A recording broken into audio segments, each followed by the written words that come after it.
Welcome back to the podcast, everyone. It is Wednesday, and we have got a massive lineup of AI news today. I am Taylor, and I am so incredibly hyped to dive into these stories. And I am Morgan. I will believe the hype when I see the actual data, Taylor. But yes, there is definitely a lot to unpack in the AI space this week, from models to software. Dude, you are always so skeptical right out of the gate. But seriously, we have got Google Chrome updates, Nvidia dropping new audio models, and MIT talking about the future of software engineering. All right, well, let us get straight into the details then. What is this Google Chrome feature you were so excited about before we started recording? Something about saving workflows? Okay, so I saw on TechCrunch that Google is adding these things called AI skills to Chrome. It basically lets you save your favorite workflows and Gemini prompts natively in the browser. Wait, so instead of just a standard bookmark for a website, you are essentially bookmarking a specific AI prompt to run on command? How does that actually work in practice? Exactly. Like, say you always ask Gemini to summarize long news articles into quick bullet points. You just save that exact prompt as a skill, ready to go anytime. Oh, I see. And then it becomes a simple one-click button for the next time you are on a similar page. That does sound pretty convenient for power users. You got it, dude. People are using it for deep research, filling out complex forms, all sorts of repetitive stuff. Having it built natively into Chrome is just so seamless. I mean, that sounds genuinely useful for daily tasks, but does it not just add more visual clutter to the browser interface? Chrome is already pretty heavy on features. Not really. It is designed to be pretty subtle and out of the way. Plus, since it builds directly on the native Gemini browser integration, it is super fast. I suppose that makes sense. I just always worry about security and privacy with AI having access to read and process every single page you visit during your workday. Yeah, that is fair. But since it is a native Google integration, it should be pretty locked down and secure. It is definitely going to save me so much time. We will see if it actually works as well as Google claims in the real world.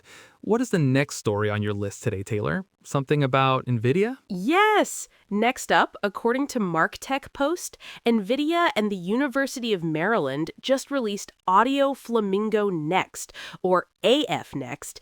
It is a super powerful, open large audio language model. Oh, interesting.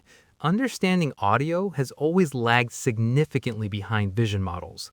Building models that robustly reason over complex audio environments is still quite hard to pull off. Totally! And that is exactly what makes this release so amazing. It does not just transcribe speech like older, simpler models used to do.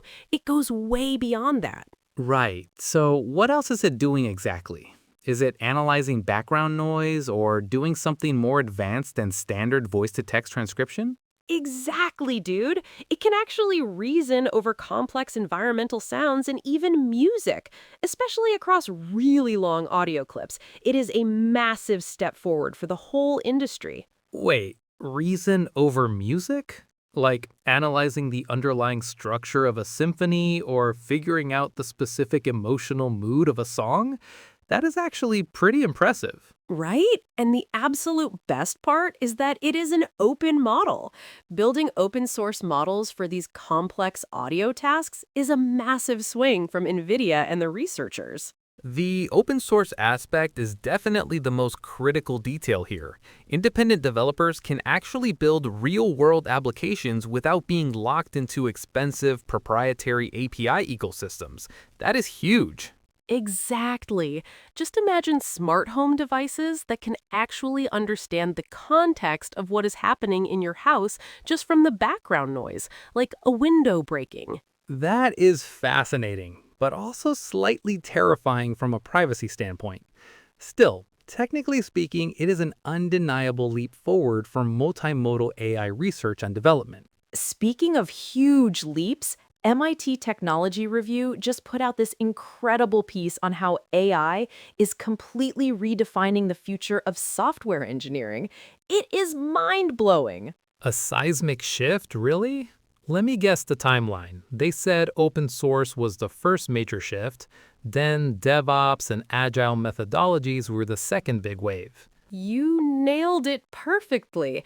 And now, AI integration is the third big wave. It is taking us from collaborative development to something entirely new and heavily automated. I am always highly skeptical when people claim AI will fundamentally replace human engineering.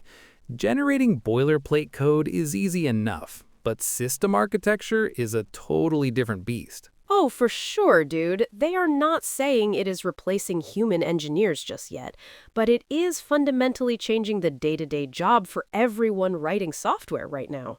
So, what does that actually look like in practice today?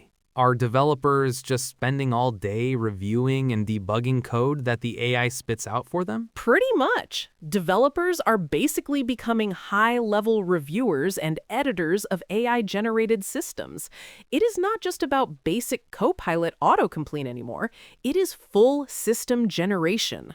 That perspective makes a lot more sense. If you can successfully automate the tedious, continuous delivery pipelines, engineers can focus entirely on the hard business logic. Exactly.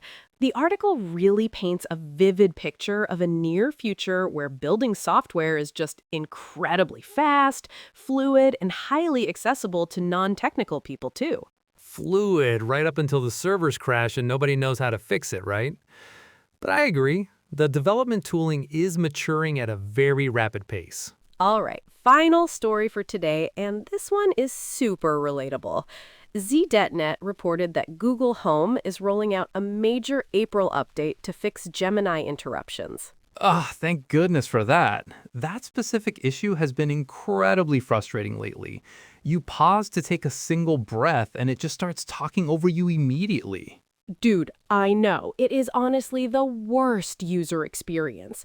Suddenly, the smart speaker is already answering half of your question before you even finish your sentence. So, what is the actual technical fix here? Are they basically just tweaking the endpoint detection timeouts so the microphone waits longer before processing the response? Exactly. This new update is specifically designed to make the Gemini experience on Google Home devices way more reliable and, most importantly, much more patient with human speech. It is actually quite funny that we have these massive, brilliant language models, but basic conversational timing and speech detection still trips them up so consistently in production. Right?